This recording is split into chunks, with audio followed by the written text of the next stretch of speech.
कि पिंडी का शैतान और पागल खान इस हद तक बौखला चुके हैं कि अब उनसे कोई बाइद नहीं है कि वो या खुदकुशी कर लें या मौजूदा जो डेमोक्रेटिक सिस्टम है उसके ऊपर खुद कुछ हमला कर दें। जहाँ से मर्जी चले जाएं, कतर चले जाएं, दुबई चले जाएं, सऊदी अरब चले जाएं और इंशाअल्लाह ताला इनके दिन गिने आ चुके हैं।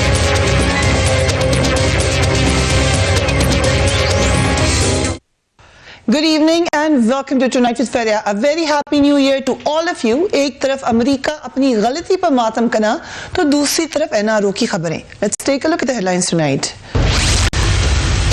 पाकिस्तान की अपोजिशन जमातें नए साल पर एक और एहतजाजी तहरीक के लिए तैयार. देखते हैं किस तरह रिश्ता गोल हो सकता है इन हालात में. वजीर आला पंजाब शहबाज शरीफ, वजीर कानून पंजाब राना सनाउल्लाह के इस्तीफों का मुतालबा. शहबाज शरीफ और नवाज शरीफ सऊदी अरब में NRO की अफवाहें जोर पकड़ रही हैं.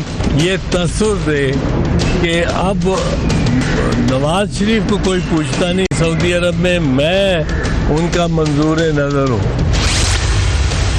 मुल्क के फैसले सऊदी अरब में होंगे या पाकिस्तान की सड़कों पर, पूछेंगे तर्जुमान पंजाब हुकूमत मलिक अहमद खान से. रहनुमा पाकिस्तान तहरीक इंसाफ फैसल वाउडा से और पाकिस्तान अवामी तहरीक के गाजी शफीक से.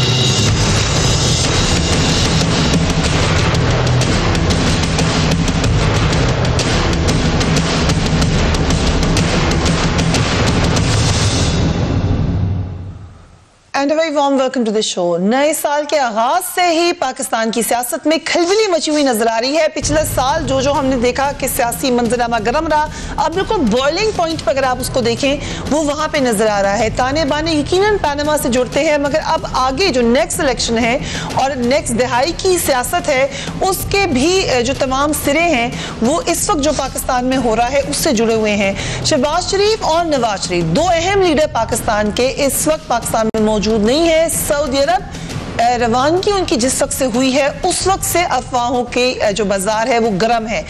कहा यह जा रहा है कि एक नया NRO होने जा रहा है. खबरें इस कदर फैली हैं कि सीनियर लीडरशिप भी इनको एड्रेस कर रही है. यह भी कहा जा रहा है कि शरीफ बिरादरान और सऊदी शहजादों के दरमियान कारोबारी मामलात की छानबीन हो रही है उनसे, क्योंकि कुछ उनके मामलात ऐसे थे. अभी रिसेंट डेवलपमेंट हुई है सऊदी अरब में, सब उसको फॉलो कर रहे होंगे. उन खबरों में पता चला है कि सऊदी शहजादों की छानबीन हो रही है जिसमें कुछ ताने बाने शायद शरीफ बिरादर्स के साथ में जिसके लिए बुलाया गया है. गज जितने मुंह उतनी ही बातें हैं, मगर एग्जैक्टली क्या हो रहा है ये कोई हतमी तौर पर नहीं कह सकता. आसिफ जरदारी साहब ने भी इन्हीं अफवाहों का जिक्र किया. वर्डिटी से लेट्स वॉच पीपल्स पार्टी के चेयरमैन को. हो सकता है उनके अपने को इश्यूज भी हों, इसलिए कि वहाँ भी कैंपेन चल रही है सऊदी में जिसमें करप्शन पे वो शहजादा जो है उसने काफ़ी लोगों को पकड़ा है. तो मुझे नहीं सही इल्म, मगर 3-4 किस्म की बातें चल रही हैं. एक NRO है, एक ये है कि उनकी कोई इन्वेस्टमेंट है जो इनका कफील है उसको बचाने जा रहे हैं. तो 2-4 किस्म के ये र्यूमर्स हैं मार्केट. मगर साबिक वज़ीर आज़म नवाज शरीफ के तर्जुमान ने NRO की खबरों को कम से कम सख्ती से मुस्तरद कर दिया है और कहा है कि NRO से मुतालिक अफवाहें और कयास रायों की कोई हकीकत नहीं है. नवाज शरीफ के सऊदी हुक्मरानों से पुराने और गहरे मरासिम हैं, लेकिन उन्होंने इन ताल्लुकात को कभी ज़ाती मकसद के लिए इस्तेमाल नहीं किया. नवाज शरीफ बतौर सियासी जमात के सरबराह की हैसियत से सऊदी अरब में शाही खानदान से मुलाकात के लिए गए हैं. शरीफ खानदान में इख्तलाफात की खबरें महज अफवाहें हैं. नवाज शरीफ ने हमेशा इदारों का एहतराम किया है. उन्होंने आला अदालतों के फैसलों को न सिर्फ तस्लीम किया है बल्कि सियासी मकासद के तहत बनाए गए मुकदमात का भी सामना कर रहे हैं. ये खबरें कई रोज से गर्म तो हैं ही, मगर इन्होंने जोर उस वक्त पकड़ा जब बरतानवी अखबार द टाइम्स ने 30 दिसंबर को एक खबर शाया की. अब इस खबर में क्या लिखा है? खबर ये कहती है कि नवाज शरीफ इस वक्त मौजूद है यहाँ पर सऊदी अरब की जानिब से, इसलिए वहाँ पर गए हुए हैं कि वो समझते हैं कि एक डील उनको मिल जाएगी जिसके नतीजे में करप्शन मुकदमात से बचकर जिला वतनी की जिंदगी गुजारने के लिए भी तैयार हैं। दूसरी जानिब नवाज शरीफ के भाई शहबाज शरीफ को अगला वजीर आजम नामजद करने के बाद अपोजिशन की भी अब सारी की सारी तवज्जो शहबाज शरीफ साहब पर ही मरकूज नजर आ रही है। पंजाब हुकूमत के एक जो चैलेंज था हमने देखा पिछले साल इस चैलेंज का आगाज हुआ, मगर अब वो बढ़ता हुआ नजर आ रहा है और अब हमें लग रहा है कि सही तौर पर पंजाब हुकूमत को इस चैलेंज का सामना होगा, क्योंकि पाकिस्तान अवामी तहरीक की APC में वज़ीर आला पंजाब शहबाज शरीफ के खिलाफ जो तहरीक चलानी है उसके हवाले से कई फैसले हुए हैं और ये भी कहा गया है कि शहबाज शरीफ और राना सनाउल्लाह दोनों को इस्तीफा देना पड़ेगा। 7 जनवरी तक की मोहलत भी दे दी गई है। इस हवाले से वज़ीर कानून ने क्या कहा, लेट्स वॉच है। मियाँ साहब के सऊदीया के विज़िट को जो वो अपने मानी पहना रहे हैं उनको उस यानी गलत और नेगेटिव सोच को ज़ाहिल करने के लिए जो है वो हमें ये बावर कराने की ज़रूरत पड़ रही है कि वहाँ पे कोई इस किस्म का मामला डिस्कस नहीं हो रहा जिस किस्म की अफवाहें हैं। वहाँ पे अगर डिस्कशन हो रही है तो उन मामलात के ऊपर हो रही है जो बाहमी मुस्लिम ममालिक को दरपेश हैं या जो मुस्लिम उम्मा को और मुस्लिम वर्ल्ड को चैलेंजेस दरपेश हैं। अवाम, पार्टी वर्कर्स, वोटर्स, पार्लियामेंटेरियंस की जो तादाद खड़ी है उसमें जो नंबर 1 पे खड़ा है उसका नाम मियां शहबाज शरीफ है। ये किसी को मलिक अहमद खान साहब हमारे साथ मौजूद हैं। I start with you Khan साहब, इस वक्त वजीर आला पंजाब क्यों सऊदी अरब गए हैं? शुक्रिया फ्रिया। देखें जो चीफ मिनिस्टर पंजाब के विजिट का पर्पस है ये तो हमने बार बार इसकी डिटेल भी बताई। राना सनाउल्लाह साहब ने भी आज अपनी प्रेस टॉक में उसका जिक्र किया कि वो सऊदी नाइब फरमारवा की दावत पर शहजादा मोहम्मद बिन सुलेमान की इनविटेशन पर सऊदी अरब गए। उन्होंने वहाँ जाकर पहले उम्रा परफॉर्म किया, फिर उनके साथ कोई स्केड्यूल्ड मीटिंग्स हैं और उसमें इनकी एक इंटरेक्शन टर्किश प्राइम मिनिस्टर के साथ भी है। और इसकी बैकग्राउंड ये है कि जो इस्तांबुल डिक्लेरेशन साइन हुआ उस डेलीगेशन में चीफ मिनिस्टर पंजाब भी उसके मेंबर थे, prime minister of Pakistan and along with foreign minister of Pakistan के। उसमें जो कॉकस डेवलप किया था वो कि जब सऊदी अरेबिया की प्रेजेंस इस्तांबुल डिक्लेरेशन के अंदर फील की गई कि नहीं है, तो जो कॉकस डेवलप हुआ उस कॉकस के भी CM पंजाब मेंबर थे। तो इसी तनाजुर में Turkish prime minister number 1 and chief minister Punjab ये दो साहब वहाँ पर मौजूद हैं और इनकी वहाँ पर मौजूदगी इस बात की वाज़ेह दलील है कि जो अल-कुद्स वाला मामला वाशिंगटन के ऐलान के बाद एक जरूर पूरी मुस्लिम उम्मा के अंदर एक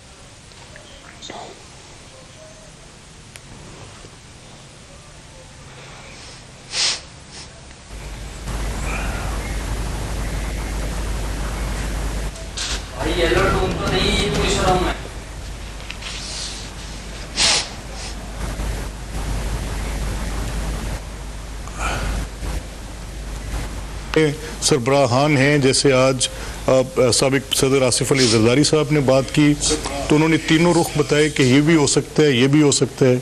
इसी तरह कुछ और पॉलिटिकल पार्टीज़ के सरबराहान अपना अपना मौक़िफ़ देते रहे।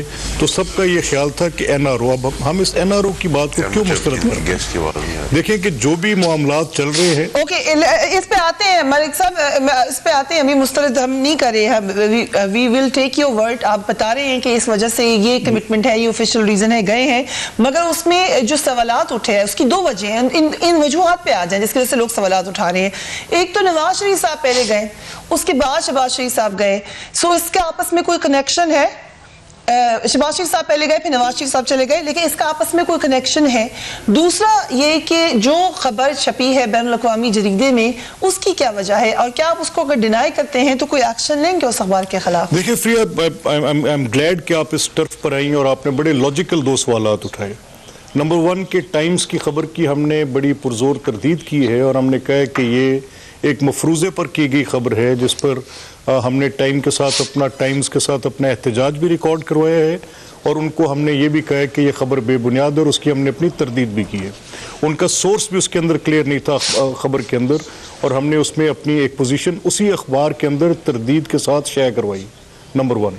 नंबर 2, जो चीफ मिनिस्टर पंजाब के जाने की बात है, तो वो मैंने आपको बड़ी वजाहत के साथ इस्तांबुल डिक्लेरेशन के बाद होने वाली उन डिप्लोमेटिक एफर्ट्स के हवाले से जिक्र किया जो कि सिक्योरिटी। नवाज शरीफ साहब का भी साथ जाना मैं आपसे अर्ज करता हूँ। देखिए मियां नवाज शरीफ की जो इफादियत है वो आप भी जानती हैं, मुझे भी पता है, आपको भी पता है, सारी अवाम पाकिस्तान को पता है कि वो एक प्राइम मिनिस्टर ऑफ पाकिस्तान, उनकी एक इंटरेक्शन सऊदी और उनकी सऊदी जो लीडरशिप है उनके साथ, उनकी सऊदी के रॉयल फैमिली के साथ उनके ताल्लुकात, तो he might be helpful in resolving all this, कि जिस मकसद के लिए वहां पर वो इकट्ठे हुए।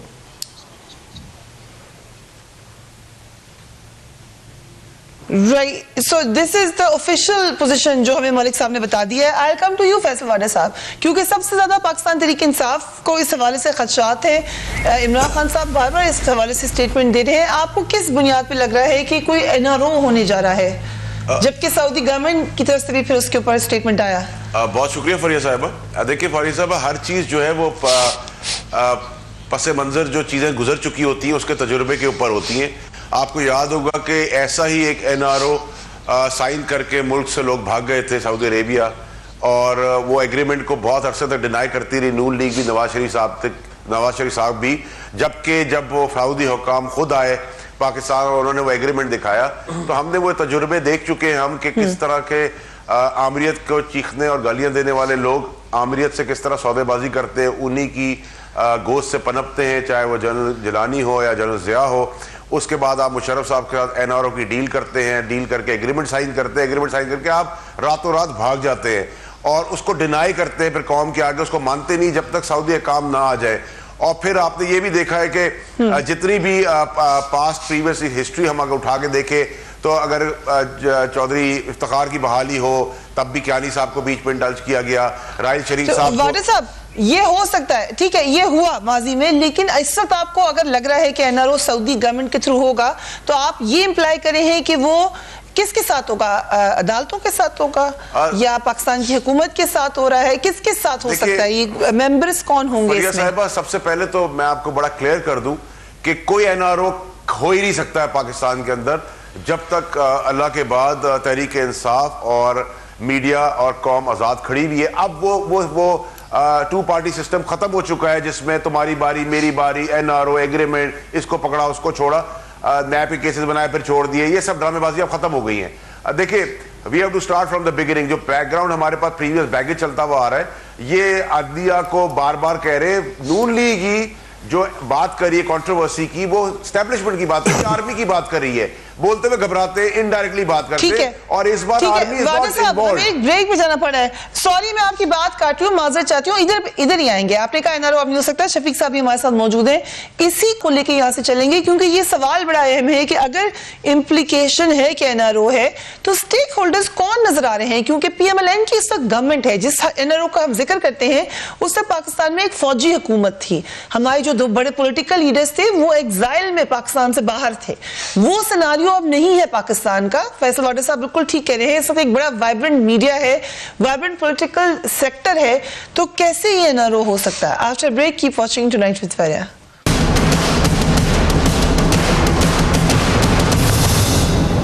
रेडी?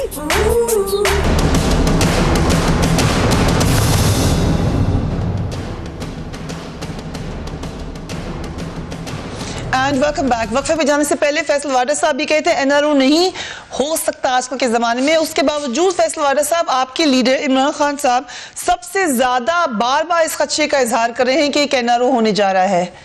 फरिया साहब, मियां खान साहब जो बात कर रहे हैं वो पास हिस्ट्री के ऊपर कर रहे हैं। देखिए, हमेशा जब भी कोई चीज हुई है, इनको आदत है जस्टिस कयूम वाली अदालतों की, जब भी एहतसाब का अमल आता है ये कहते हैं फौज कर रही है। डॉन लीग साहब ले ले, उसमें भी कहते हैं फौज मुलविस थी। उससे पहले पैनामा का इशू था, उसमें भी कहते हैं फौज थी। उसके बाद 14 लाशें मॉडल टाउन में गिराई मासूम लोगों की, उसमें भी कहते हैं फौज थी। पिंडी का सान्या हुआ, उसमें भी कहते हैं फौज थी। तो जब भी कोई काम या एहतसाब की बात होती है और तहरीक इंसाफ बढ़ चढ़ के उसको आगे लेके बढ़ती है और एहतसाब के अमल को पढ़ाती है, ये कहते हैं ये फौज के साथ मिल गए। अब भी इनकी स्पेकुलेशन, एक्सपेक्टेशन और ब्लेम ये फौज ही को कर रहे हैं, लेकिन इनके दिमाग में ये कि शायद फौज इसमें मुलव्विस है, जो कि नहीं है, और फौज को टेम डाउन करने के लिए सऊदीज फिर एक रोल प्ले करेंगे, keeping in view their past history के उनको एनआरओ दिला के जा चुके हैं। क्या सऊदीज का इतना इन्फ्लुएंस इस वक्त आपको नजर आ रहा है कि वो, और ये फौज तो आप भी कह रहे हैं, मैं भी कह रही हूं कि मुलविस नहीं है, ये तो कोर्ट्स का फैसला है, तो फौज को इन्फ्लुएंस करके क्या कोर्ट का फैसला तब्दील हो सकता है? स्टेक होल्डर कौन होंगे इस वक्त अगर एनआरओ होता है? साहब देखिए, एनआरओ के लिए तो मैंने पहले भी आपको रिकॉर्ड का हिस्सा बनाया और हम उस मूवमेंट की तरफ चल रहे हैं जिसमें हम जो भी आईनी कानूनी तौर पे जो तरीकेकार है उसमें सड़कों पे आना पड़े, रेजिग्नेशन देना पड़े, और पॉलिटिकल पार्टीज भी आ रही है इंसाफ लेने के लिए, गवर्नमेंट की रिट मौजूद नहीं है, उसको बहाल करने के अर्ली इलेक्शंस के लिए जो होगा गया जो बन सकेगा। साहब, ये थोड़ी सी प्रीएम्प्टिव स्ट्राइक नहीं लग रही आपकी इजरायलियों की तरह? नहीं, कि अगर हो गया तो हम ऐसे कर लेंगे, अगर हो जाए पहले से कुछ प्रीएम्प्टिव स्ट्राइक नहीं लग रही? हम तो वैसे भी we are going in that direction. हम तो पहले ही अनाउंस कर चुके, ये सारा दिसंबर एंड न्यू ईयर और शादियां और सब चीजों की वजह से टाइम गेन था। तारुल कादरी साहब ने 31 की डेडलाइन दी थी, तो हम तो अर्ली इलेक्शंस के लिए जो possibility, early elections not only कि हम पैट की लोगों की शहादतों का हिसाब लेना चाहते हैं कि अर्ली इलेक्शन आप चाहते हैं, उसके लिए आपको जो भी मवाद मिल रहा है इस कैंपेन को मजबूत करने के लिए उसका आप सहारा लेंगे, जिसमें खदशा भी है कि एनआरओ शायद हो सकता है। देखिए, एक चीज को डाइवर्जन भी इसमें इसलिए है कि सऊदी हुकाम ने जो बुलाया है उसमें नवाज शरीफ साहब की पैरेलल बिजनेसेस और मनी लॉन्ड्रिंग से रिलेटेड उनके बहुत सारे लोग इन्वॉल्व हैं, वो भी डिस्कशन है। और एज पर स्पेकुलेटिव न्यूज वो ये आ रहा है कि जी हम पे कानूनी कार्रवाई ना की जाए, वी आर रेडी टू पे द मनी बैक। सो बहुत कुछ है, ग्रिप बहुत सख्त होने वाली है। काजी शफीक है, ठीक, ओके, ग्रिप सख्त होने वाली है। काजी शफीक साहब, आप लोगों की एपीसी के बहुत ज्यादा रिपरकशंस भी हो सकते हैं और नजर आ भी रहे हैं। इस वक्त क्या लग रहा है आपको, कि आपको भी ये लग रहा है कि कोई एनआरओ होने जा रहा है? देखिए, अब जो ये जस्टिफिकेशंस दे रहे हैं ना, ये टोटल बेसलेस जस्टिफिकेशंस हैं। हैरान है कि अभी तक नून लीग कोई एक मौकिफ भी नहीं बना सकी। पहले वो दानियाल अजीज और क्या नाम है, तलाल चौधरी आते थे हमारे पास, वो उनकी इसमें बड़ी महारत थी कि वो किसी भी झूठ को बड़े ज़बरदस्त तरीके से उसको मैनिपुलाइज कर लेते थे।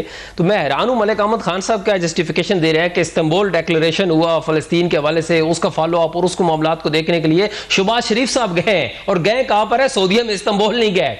कोई मिनिस्टर आ रहा है वो आके जस्टिफिकेशन ये दे रहा है कि जनाब वो तो उम्र करने गए हुए हैं। हैरानगी की बात है, कोई आ रहा है कह रहा है खजूरें और उनकी इंजीर खत्म हो गई थी वो लेने गए हैं। यानी इनके पास कोई एक मौके भी नहीं बन पा रहा उसको जस्टिफाई करने के लिए कि वो क्यों हुए हैं। आसिफ किरमानी पहले से बैठे हैं, शहबाज शरीफ को जहाज लेने आ जाता है, वहां पर साद रफीक पहुंच जाते हैं, वहां पर नवाज शरीफ साहब एक फ्लाइट लेते हैं, वहां पर पहुंच जाते हैं। कल 2 बजे से इंतजार कर रहे हैं शाह साहब के दरबार में उनसे मिलने का। तो ये टोटल बेसलेस जस्टिफिकेशन है जिनका हकीकत से कोई तल्लक नहीं। There is only two reason, जो जरदारी साहब ने भी अपनी प्रेस ब्रीफिंग के अंदर बयान की, या ये एनआरओ करने गए, या वो जो 8 साल 6 साल वहां रहे हैं सऊदीया के अंदर, तो इनका वजूद करप्शन ज़्यादा है। वहां पर उन्होंने सऊदी शहजादों को भी करप्ट कर दिया है, और वहां पर इस वक्त सऊदीया के अंदर जो सबसे बड़ा करप्शन के इंक्वायरी चल रही हैं और बड़े बड़े शहजादों को पकड़ा गया है, तो उन शहजादों को जो वहां पर अरेस्ट किया गया करप्शन के केसेस के अंदर, तो उनके ताने बाने भी शरीफ खानदान से मिल रहे हैं। इन्होंने सिर्फ इस मुल्क के अंदर करप्शन नहीं की, बल्कि सऊदी जहां पर ये गए वहां पर माशाअल्लाह अपने करप्शन के जरासीम फैला दिए और उनको भी करप्ट कर दिया। तो ये उन केसेस की जस्टिफिकेशन इंक्वायरी भी हो सकती है और ये एनआरओ के बीच में हो सकती है। हो सकता है आप जरा इसको धीमे मिजाज से सोच लें। आप ये कह रहे हैं कि शरीफ फैमिली ने करप्ट कर दिया है सऊदी खानदान को। आई मीन इसको कैसे बहुत बड़ा मैं लॉजिक देता हूं। आज तक आप सऊदीया की तारीख पढ़ ले, इतने बड़े पैमाने के ऊपर करप्शन का इशू नहीं बना। वहां पर करप्शन इशू नहीं था, वहां पर इख्तियारात का इशू हो सकता है, करप्शन का प्रॉब्लम नहीं था। ये पहली दफा सऊदीया की तारीख के अंदर ऐसा हुआ है कि करप्शन के लिए शहजादों को पकड़ा गया, और वो भी अरबों रियाल की करप्शन के लिए इतने बड़े लोगों पे हाथ डाले गए। और अभी जो बात है आप भी सुन रही हैं और पूरी कौम सुन रही है, टीवी चैनल्स के ऊपर दे आ रही हैं, और वो ये है कि जो करप्शन वहां पर उन्होंने की, उन्होंने कहा कि यूरोप के अंदर जो कुछ इन्वेस्टमेंट्स है 3 अरब या उससे ज्यादा रियाल्स की, उसका ताना बाना जो है वो शरीफ खानदान से मिलता है। तो ये भी पॉसिबल है कि उसको इसकी इन्वेस्टिगेशन और इंक्वायरी के लिए बुलाया गया। और ये भी मुमकिन है कि चूंकि इनको आप अपने इक्तदार, अपनी जान, अपनी खतरे के अंदर नजर आ रही है, एनआरओ की आखिरी होप इनकी सऊदीया, इसराइल और इंडिया है, वहां से ये भीख मांगने गए। लेट्स कम टू मलिक साहब। मलिक साहब, अभी मेरे प्रोग्राम में बहुत सारी आपने थ्योरी सुन ली है, इससे ज्यादा थ्योरीज इससे गर्दिश करी हैं। ये तो आपको मानना पड़ेगा कि इसकी वजह यही है कि माजी में ये हो चुका है कि कहा गया कि हमने कोई मुआहदा नहीं किया और फिर मुआहदा निकल आया। इस वजह से ये ट्रस्ट डेफिसिट है इस वक्त। क्यों नहीं बात मान रहे लोग आपकी एक्सप्लेनेशन? देखिए फ्रीहा, मैं नॉर्मली रिस्पॉन्ड इस तरह से नहीं करता, लेकिन मुझे आज करना पड़ेगा। काजी साहब के जज्बात जिस तरह जितने उन्होंने एंगर में ये बात की है और गुस्से में बात की है, मैंने इस्लामाबाद जो इस्तांबुल डिक्लेरेशन की बात की, मैंने उसमें वजाहत से बताया कि एक कॉकस डेवलप हुआ जिसने सऊदीया की एब्सेंस को इस्तांबुल डिक्लेरेशन में फील किया, और उस कॉकस के मेंबर्स में एक चीफ मिनिस्टर पंजाब भी थे, और टर्किश प्राइम मिनिस्टर का इस्तांबुल से उड़ना और सऊदी अरेबिया में होना और शहबाज साहब का क्राउन प्रिंस की दावत पर वहाँ जाना, ये कोई कोइंसिडेंस नहीं है। ये अब इस पर हम कैसे वजाहत करें, और बड़ी ही दलील के साथ हमने ये बात बता दी। अच्छा, फिर जो दो कॉन्ट्राडिक्टरी स्टांसेस हैं कि एक तरफ तो ये कहा जा रहा है कि वो अपने लिए एनआरओ मांगने गए, और दूसरी तरफ ये कहा जा रहा है कि जो दो हमारे मुखालिफ नैरेटिव्स हैं, दूसरा ये कहा जा रहा है कि मौजूदा सऊदी फरमारवा और उनकी फैमिली ने इसलिए बुलवाया कि जिन लोगों को करप्शन में पकड़ा गया उनके साथ कोई इनके रवाबित थे शरीफ फैमिली के, इस वजह से उनको बुलवाया गया। तो ये दो पोस्ट पिलर्स अपार्ट दो स्टांसेस हैं जो अपोजिशन ने बनाए। हमारा तो ये कहना है कि अगर कोई मौक़िफ़ भी ऐसा इख्तियार करना था तो कम अज़ कम को उसके अंदर एपीसी पे बैठे हुए थे।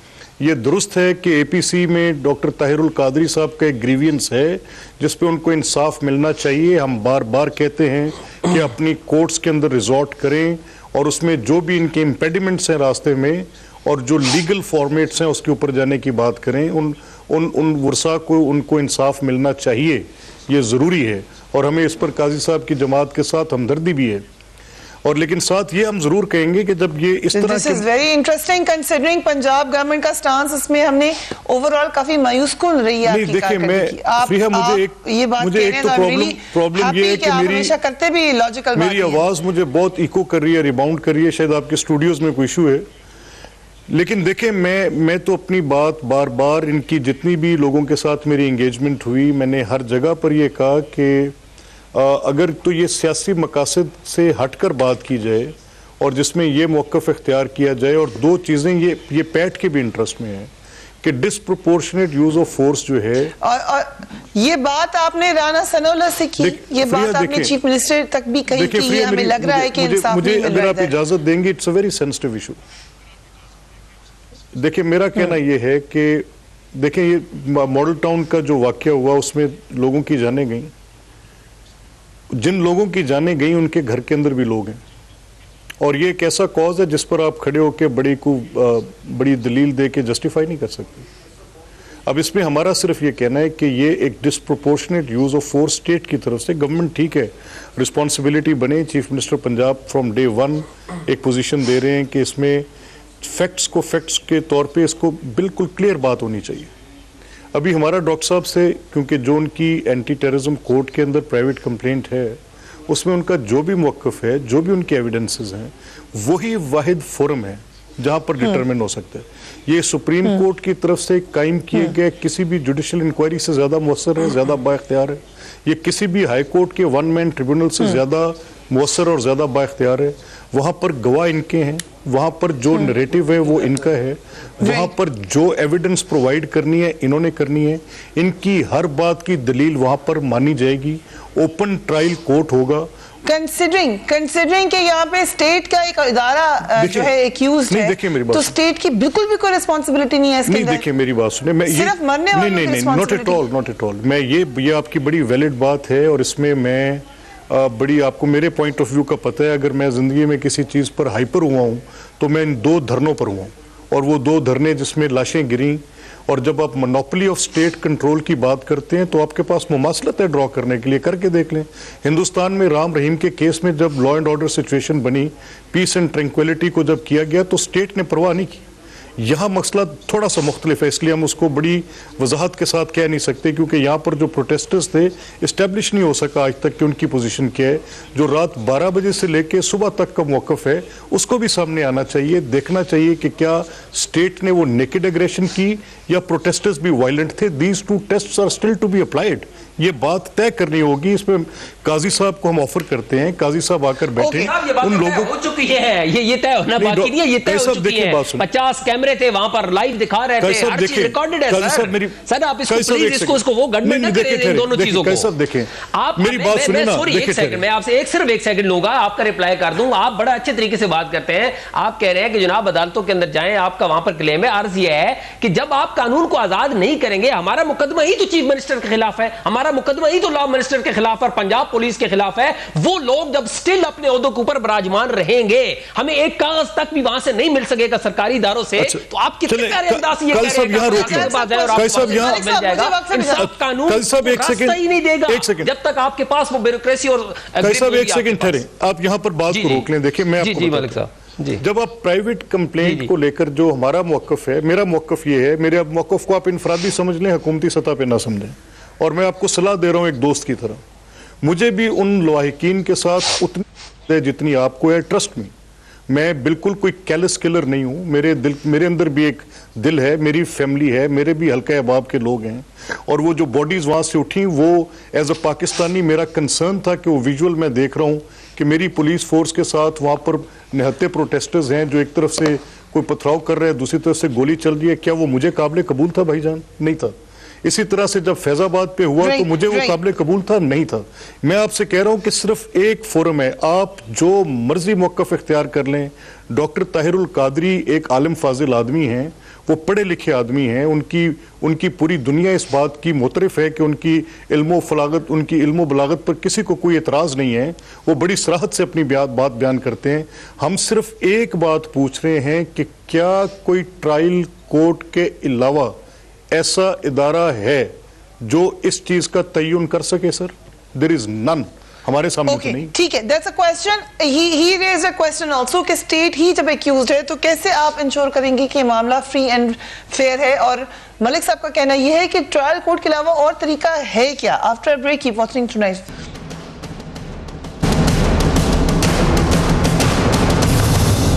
बीन्स पीनट पिक्स से पालो।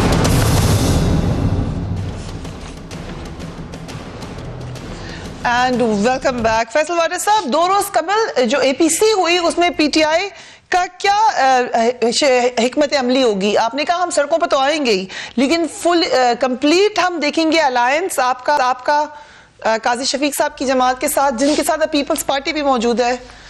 देखिए फरिया साहब, अलायंस कहना तो जरा बहुत ही टेक्निकल हो जाएगा। देखिए जो पैट के साथ हमारा जो तरीक़ेकार है और सपोर्ट है वो बड़ी बेसिक है। उसमें यह है कि देखिए जी, पैट के वो लोग नहीं थे, वो पाकिस्तानी मासूम निहत्ते लोग थे जिनके साथ बर्बरियत के साथ उनको कत्ल किया गया। तो एज पाकिस्तानी हम डे 1 से सपोर्ट कर रहे थे, आज भी सपोर्ट करेंगे, और इस सपोर्ट में जो बन पाएगा हम करेंगे। नंबर 1। नंबर 2 ये कि जो हमारा सेकेंड इशू जो है वो है गवर्नमेंट इन प्लेस मौजूद नहीं है। गवर्नमेंट सिर्फ चोरी, बेईमानी और कॉन्स्पिरेसीज को एड्रेस करने में मुलव्वस है, चाहे उनके मिनिस्टर्स हों, चाहे उनके भागे हुए लोग हों, डार साहब जैसे लोग हों, और सऊदी अरेबिया या एनआरओ या अपनी चीज़ें वापस करना और जायदादें और दौलतें वापस करके अपने आप को बचाने की साजिशें सिर्फ जारी हैं। तो हमें तो किसी हाल में भी हमने इस चीज़ को चलने नहीं देना। हमने आईनी और कानूनी तौर पर यह हमारा कॉन्स्टिट्यूशनल राइट है कि हम अर्ली इलेक्शन कॉल इन करें। जमहूरियत के अंदर जमहूरियत नवाज शरीफ साहब का नाम नहीं है। जमहूरियत सिर्फ स्टेट जो है वो नवाज शरीफ साहब के इर्द गिर्द नहीं घूमती है। जमहूरियत चोरी का नाम नहीं है। जो जमहूरियत मनी लॉन्ड्रिंग का और समझौते और एनआरओ और आर्मी और स्टैब्लिशमेंट को गालियां देने का नाम नहीं है। कत्ल गारत जो हुई है उसमें इंसाफ होना चाहिए। मलिक साहब भी बड़ी बात कर रहे थे, बड़े हम्बल। बट जो मलिक साहब ने कहा कि और तरीका क्या है सवाए इसकी कि कोर्ट इसको डिसाइड करे, ये बात आप मानते हैं? नहीं फरिया साहब, कोर्ट तो यहाँ देखे ना, बहुत सारे सिग्निफिकेंट साइन नजर आ रहे हैं। हुदैबिया केस खुलते खुलते बंद हो गया, जिसके अंदर नवाज शरीफ साहब के साथ साथ शहबाज शरीफ और साडार स्ट्रेट अंदर जा रहे हैं। 164 के तहत कन्फेशनल स्टेटमेंट्स उसमें मौजूद है, उसमें फैमिलीज का नाम है, डॉक्यूमेंट्स मौजूद है। उसके बाद फिर एक जहाज आता है, वो दोनों भाइयों को बुला लेता है। तो ये अपनी अंत तक मदद कोशिश कर रहे हैं। चौधरी निसार साहब बैकग्राउंड से गायब हो गए, वो क्या कर रहे हैं? लोगों को सोचना चाहिए वो किससे मिल रहे हैं, क्या चाह रहे हैं, knowing the fact that the army is not involved. But they are forcing and pushing the army in it, because इससे पहले हमेशा एनआरओ आर्मी से ही हुआ है और ये एस्टैब्लिश का नाम लेते हुए घबरा रहे हैं। और अदलिया से तो डायरेक्ट डील कर नहीं सकते, क्योंकि अदलिया के साथ जो चीजें इन्होंने की हैं उसके बावजूद अदलिया कोई नोटिस नहीं ले रही है। ये भी एक बड़ा सरप्राइजिंग सिग्निफिकेंट चीज है। तीसरी मोस्ट इंपॉर्टेंट चीज है फरिया साहिबा कि हमारा जो इशू है पीटीआई का, वो इशू ये है कि हमने एक वाहिद पार्टी होके 35 साल में ये मिथ तोड़ी है जो 2 पार्टी सिस्टम था, कभी उसकी बारी कभी उसकी बारी, कभी जस्टिस कभी नैब कभी बार, कभी सब कुछ। ये सही है, ठीक है, लेकिन जो आपने अभी थ्योरी दिया अगेन इसमें बहुत सारी कंफ्यूजन मुझे नजर आनी है। We will talk about it. Qazi sahab, courts के ऊपर अभी फैसल वाटर साहब ने कहा कि हम पूरा शायद इत्माद नहीं कर सकते, आपका भी जवाब है कि कोर्ट में नहीं तो फिर कोई और फोरम भी बताएं। मैं करता हूं, वो उन्होंने भी वही बात की है। देखिए हुदैबिया केस का जो जजमेंट आई है वो किस बेस पे आई है? क्या वो जजमेंट ये थी कि उन्होंने कोई चोरी चकारी करप्शन फ्रॉड किया ही नहीं? नहीं, ये नहीं थी। वो टेक्निकली वो उसको डील किया गया। वो ये थी कि वो चूंकि उसके जायदुल मियाद हो गया था, उसके अपील और समाअत का टाइम गुजर गया था, अपील का टाइम, लिहाजा उस टेक्निकल बेस के ऊपर चूंकि नैब ने केस बनाया ही ऐसा था, लेकिन उस जजमेंट का मतलब ये नहीं था कि इनको पाक साफ होने का सर्टिफिकेट मिल गया है। तो ये अदालतों के साथ, कानून के साथ खेलना इनका नून लीग का पुराना तरीकाकार है। अब भी जो मलिक अहमद खान साहब बात करें अदालतों की, तो अदालतें, मलिक साहब आप मुझसे ज्यादा अच्छी तौर पर जानते हैं कि अदालतें एविडेंस, कागजात और जो सबूत दिए जाते हैं उनकी बेस के ऊपर फैसला करती है। वो सारी चीजें तो आपके पंजे के अंदर है, आपके पास है। जब आप कानून को रास्ता देगी नहीं, कानून को आजाद ही नहीं करेंगे, तो अदालत से फैसला कैसे करेंगे? Okay, let me ask you Malik साहब, मेरे सवाल भी सुन लें क्योंकि यू ऑलवेज टॉक लॉजिकली। ये आपने एक अभी बड़ा अच्छा सवाल उठाया कि कोर्ट के अलावा फोरम क्या है, बट सर यहाँ पे मसला state versus people of Pakistan है। क्या स्टेट नहीं चाहेगी अपना नाम क्लियर कराना? क्या स्टेट के लिए भी उतना ही जरूरी नहीं है जितना उन मकतूल लोगों की फैमिली के लिए जरूरी है कि पता चले कातिल कौन है? क्या स्टेट का ये काम नहीं है कि जो इन्वॉल्व था, जो भी था, चाहे उनके अपने बाजू में वो लोग हैं, उनको निकाल कर बाहर करें और बताएं कि इनका कसूर है? चाहे पैट से आपका कहना है कि उन्होंने इंतशार फैलाया या इन्हें इसमें ताकि मलिक साहब आराम से जवाब दे दे। एक बात वाडा साहब की सुन लें। जी वाडा साहब, फरिया साहिबा, जो रिपोर्ट आई है उसमें ये कैटेगोरिकली क्लियर लिखा हुआ है कि राना सनाउल्लाह ने इस ऑपरेशन को डिजाइन किया है। मलिक साहब उसको कैसे जस्टिफाई करेंगे और उनके होते हुए कैसे आगे जस्टिस होगा? चलें, अब यहाँ पे मुझे फ्रिया प्लीज इतनी इजाजत देंगी कि मैं थोड़ी सी इस बात की वजाहत कर सकूं। मेरा कोई हक नहीं कि मैं ये मशवरा दूं, लेकिन मैं ये आपके प्रोग्राम की वसातत से, काजी साहब बैठे हैं और आपके जो नाजरीन भी सुन रहे हैं और जो फैसल ने भी पॉइंट अभी उठाया है, देखिए जब आप किसी अदालत में मुकदमा लेकर जाते हैं तो उसमें आप एक गवाह पेश करते हैं और वो गवाह ये कहता है कि मैंने देखा कि फ़लाँ शख्स फ़लाँ आदमी के साथ ये वक़ूआ कर रहा था, तो ये तो गवाह आ गया, उसकी शहादत आ गई। अब जब ये शहादत अदालत में आ जाती है तो उसके ऊपर कोई स्टेट, कोई private person, this is between court and that witness. और जब वो आप उसको ट्रायल बॉक्स में लेकर जाते हैं तो उसके ऊपर आप जिरा करते हैं। जब जिरा करते हैं तो आपके सामने पूरी बात वाजे हो जाती है कि आपने किस शहादत के ऊपर किसको कैसे सजा देनी है, और उसमें डिस्क्रेशन नहीं होती। उसमें अगर डायरेक्ट एविडेंस हो, कोई सबूत दे दे, तो डायरेक्ट एविडेंस को आप डिस्कार्ड नहीं कर सकते। आप सर्कमस्टेंशियल एविडेंस यानी वाकयाती एविडेंस को आप डिस्कार्ड नहीं कर सकते। आप corroborative एविडेंस यानी कोई चीज तस्दीक हो रही हो किसी फोरेंसिक के साथ, उसको डिस्कार्ड नहीं कर सकते। हमारा अपने पैट के दोस्तों से ये मौक़िफ़ है कि आप इस बात की भी वहां पर ट्रायल कोर्ट से अपनी एविडेंस की बुनियाद पर, क्योंकि वक़ूआ आपके साथ पेश आया, आपका इल्ज़ाम रियासत पर है, उसकी वीडियोस बनी हुई हैं, दुरुस्त हैं, आप वो सारी चीज़ें कोर्ट में लेकर जाएं, मुल्ज़िम को मुल्ज़िम गर्दाने, उसको मुजरिम साबित कर दें, ये आपका हक है, आप करें। लेकिन अगर आप उसके सिलसिले में ये करें कि आप एक धरना लगाएंगे तो धरना आपको रिलीफ नहीं देगा। धरना और मुझे बात मुकम्मल करें, इसमें एक ऐड करने दे मुझे। नहीं आप चलें करें जी, वाडा साहब का सवाल भी याद रखें। मैं करने लगा था। मैं अर्ज ये कर रहा हूँ कि देखे ना, ये देखे ना, ये भी इंतजामिया का काम होता है ना। आप देखें ना, कोई एफआईआर हो जाती है तो उनको गिरफ्तार किसने करना होता है, उसको अदालत के अंदर पेश किसने करना है, उसका जुडिशियल रिमांड किसने लेना है। जब पुलिस आपकी, जब इंतजामिया आपकी सारा आपको, तो ये भी क्या अदालतें आके करें? सब बड़ा रेलिवेंट आपका सवाल है। देखिए मैं इसमें थोड़ी सी एक बात की वजाहत कर दूं जो आपके लिए शायद फिर दोबारा आपके लिए हेल्पफुल हो सकती है। देखिए इसमें केस ऑफ 2 वर्जन्स बन गया। कैसे केस ऑफ 2 वर्जन्स बना कि आपने अपने ही 2 मुकदमात कायम किए। एक मुकदमा आपका वो जो आपके हामिद साहब की मुद्दत में कायम हुआ, और एक मुकदमा वो जो आपने एंटी टेररिज्म कोर्ट में प्राइवेट कंप्लेंट की सूरत में लाए, आपके 2 वर्जन्स का केस आ गया। और तीसरा वर्जन इसमें पुलिस ने अपनी मुद्दत में एक मुकदमा कायम कर दिया, ये 3 वर्जन्स आ गए। अब चौथा वर्जन आपके पास वो आ गया जो 1 मैन ट्राइब्यूनल की रिपोर्ट पर आ गया। उसके ऊपर 5वां वर्जन जो था वो जस्टिस खलीलुर रहमान साहब की इंक्वायरी कमीशन का आ गया। अब एक वाकया और उस वाकये के ऊपर 5 डिफरेंट वर्जन्स। अब इन 5 डिफरेंट वर्जन्स को आप जब तक गवाहान की स्क्रूटनी से नहीं निकालेंगे ये मामला ऐसे ही रहेगा। जब तक आप इस इंसाफ के मामले को पॉलिटिकल के साथ ये तो फिर आप एक्सेप्ट करें हैं मलिक साहब के लूप होल इतना बड़ा है हमारे कानूनी सिस्टम में कि फिर लोग सड़कों पर आएंगे, फिर कल को मैंने कैसे रोकेंगे? नहीं, देखिए मुझे इस पे बात करने दे। देखें, ये लूप होल नहीं है, ये सिस्टम की स्ट्रेंथ होगी अगर ये कोर्ट में ले जाकर अपनी बात को दुरुस्त तरीके से कर लें। हम यही कह रहे हैं कि अगर ये इसको साइड रोड्स पर चलाते रहेंगे, मेन रोड पर नहीं लेकर आएंगे, तो इस मामले का हल नहीं निकलेगा।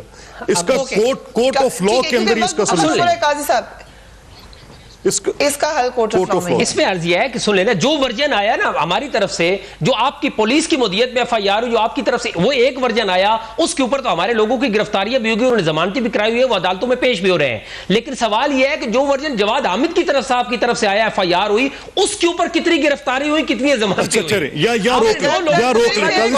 कांस्टेबल लेवल के लोग थे, उन्होंने जमानतें कराई, उसमें से 125 से ज्यादा लोग और जो सियासी शख्सियात थी, किसी एक ने भी जमानत नहीं करवाई। मैं अर्ज करता हूं, मैं आपको मैं 21/6/2014, 22/6/2014, 23/6/2014 और 27/6/2014 के तमाम अखबारात सुबह आपको पार्सल भिजवाऊंगा, जिनमें हमारे मोहतरम डॉक्टर ताहिरुल कादरी साहब की वो स्टेटमेंट्स मौजूद हैं, जिसमें उन्होंने कहा कि हम इन इन्वेस्टिगेशंस को कतई तौर पे कबूल नहीं करते, हम इनका बाइकआउट करते हैं, हम इनको ज्वाइन नहीं करते। जो पुलिस की पंजाब पुलिस की उसको कौन पागल मानेगा? मुझे बताएं, जो पंजाब पुलिस हमारी मुल्जिम थी उसी की मुद्दत के अंदर आप देखिए, बात सुने ना, उसको कौन मानेगा? एक सेकंड ठहरें, देखिए, एक अकरंस, एक वाकया हुआ है, एक वाकया हुआ है और उसकी कंप्लेंट लॉन्च करने के लिए आप अपनी एक दरख्वास्त नहीं अगर भिजवाते तो पुलिस तो CRPC के तहत पाबंद है अपनी कंप्लेंट रजिस्टर करने के लिए। सर, वो आपका कितनी देर वेट करेगी? वहां पे लॉस ऑफ लाइफ हुआ है, उन्होंने तो रजिस्टर करना ही करना है। सर, ओके जी, वारिस साहब। फरिया साहब, पिंडी में प्रेशर आने